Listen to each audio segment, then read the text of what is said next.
Question number 7। ये एक uniform road है 1 मीटर जिसका वेट 6 न्यूटन है। इसके एक एंड पर 15 न्यूटन वेट सस्पेंडेड है और दूसरे एंड पर 10 न्यूटन का लोड सस्पेंडेड है। एक वेज सपोर्ट बी हमारे पास है और इस रोड को हमने इस वेज सपोर्ट के ऊपर बैलेंस करना है। बाय बैलेंसिंग वी मीन कि ना ये रोड एक तरफ रोटेट करे और ना ही दूसरी तरफ रोटेट करे, यानी हमने इसका बैलेंस पोजीशन मालूम करना है। वो डिस्टेंस इस एक एंड से जिसके ऊपर अगर हम ये विच के ऊपर रखेंगे तो ये बैलेंस्ड रहेगा और रोटेट नहीं होगा, इक्विलिब्रियम में रहेगा। क्वेश्चन को सॉल्व करने के लिए हम प्रिंसिपल्स ऑफ या कंडीशंस ऑफ इक्विलिब्रियम यूज़ करेंगे। ये रोड अगर इस हॉरिजॉन्टल पोजीशन पर रहेगा इसका मतलब ये होगा कि ये रोटेशनल इक्विलिब्रियम में भी है और ट्रांसलेशनल इक्विलिब्रियम में भी है। इस पर लगने वाले तमाम हॉरिजॉन्टल फोर्सेस का सम भी ज़ीरो के बराबर होने चाहिए और इस पर लगने वाले तमाम वर्टिकल फोर्सेस का सम भी ज़ीरो के बराबर होना चाहिए। उसके अलावा ये रोटेशनल इक्विलिब्रियम में है, तो इसका मतलब ये हुआ कि इस पर summation of all torques zero के बराबर होना चाहिए।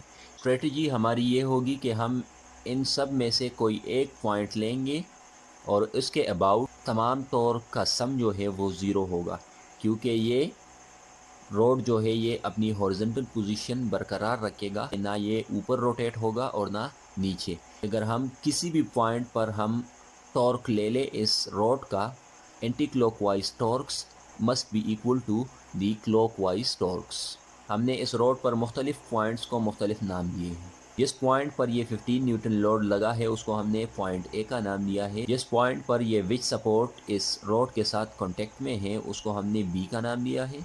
वो पॉइंट जो कि इस रोड का मिड पॉइंट है जिस पर इस रोड का वेट एक्ट कर रहा है डाउनवर्ड, उसको हमने पॉइंट सी कहा है। एंड फाइनली पॉइंट डी वो पॉइंट है जहाँ से 10 न्यूटन लोड सस्पेंडेड है। हमने फाइंड ये करना है कि इस एंड से इस सपोर्ट बी का जो फासला है या ये डिस्टेंस है वो कितना होगा। इसको हम x कह देते हैं। सो हम ये x की वैल्यू फाइंड करेंगे, that will be our answer.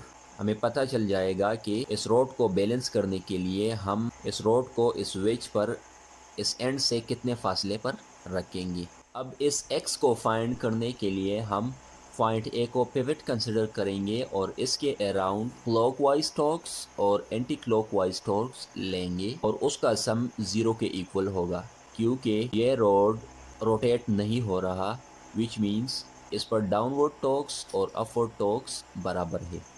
So what we will do, we will take the torque caused by the downward forces equal to the torque caused by upward force about this point A। अब अगर हम इस point A के about torque लेंगे सो 15 Newton की वजह से जो टॉर्क प्रोड्यूस होगा वो ज़ीरो होगा, क्योंकि यहाँ पर मोमेंट आर्म ज़ीरो है। इस सपोर्ट B की वजह से जो मोमेंट काज होगा वो होगा सपोर्ट B, यानी कि जिसको मैं RB का नाम दूंगा, reaction due to support B multiplied by this x। ये फोर्स अपवर्ड है, इसकी वजह से टॉर्क जो होगा वो होगा एंटी क्लॉकवाइज। ये दो डाउनवर्ड फोर्सेस है, ये 6 न्यूटन है और इसके साथ multiplied by moment arm which is 0.5 metre plus 10 newton, उसके साथ मोमेंट आर्म 1 मीटर है। Torque caused by these two forces must be equal to the torque caused by this force RB। RB multiplied by x must be equal to 6 multiplied by 0.5 plus 10 multiplied by 1। यहाँ पर problem ये है कि दो variable आ गए, एक RB और दूसरा x। We are interested in finding x, लेकिन x को फाइंड करने के लिए हमें RB की भी ज़रूरत होगी, क्योंकि ये इक्वेशन में अगर दो वेरिएबल होंगे तो हम ये इसे सॉल्व नहीं कर सकेंगे। So for this we need something else. तो हम एक और कंडीशन ऑफ इक्विलिब्रियम भी अप्लाई करेंगे और वो कंडीशन ऑफ इक्विलिब्रियम होगा summation of all vertical forces must be equal to zero.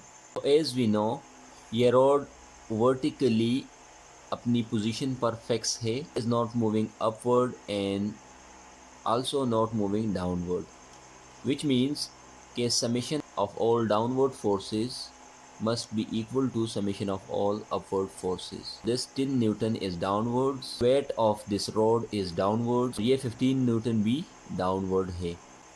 इन तीनों लोड्स को बैलेंस करने के लिए ये सपोर्ट B है जो कि अपवर्ड है। सो all downward forces 6 plus 10 plus 15 must be equal to the upward force that is RB। सो ये विच जो है ये इस रोड को 31 न्यूटन का सपोर्ट दे रहा है। सो जब हमने RB फाइंड कर लिया जो कि 31 न्यूटन है, so we have replaced this RB by 31।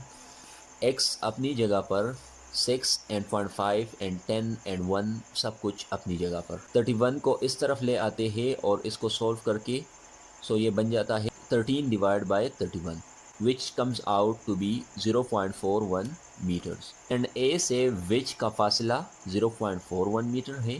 Total road 1 metre था, so 1 minus 0.41 meters gives us 0.59 metres. एक एंड से इस वेज का फासला 0.59 मीटर है और दूसरे एंड से इस वेज का फासला 0.41 मीटर है।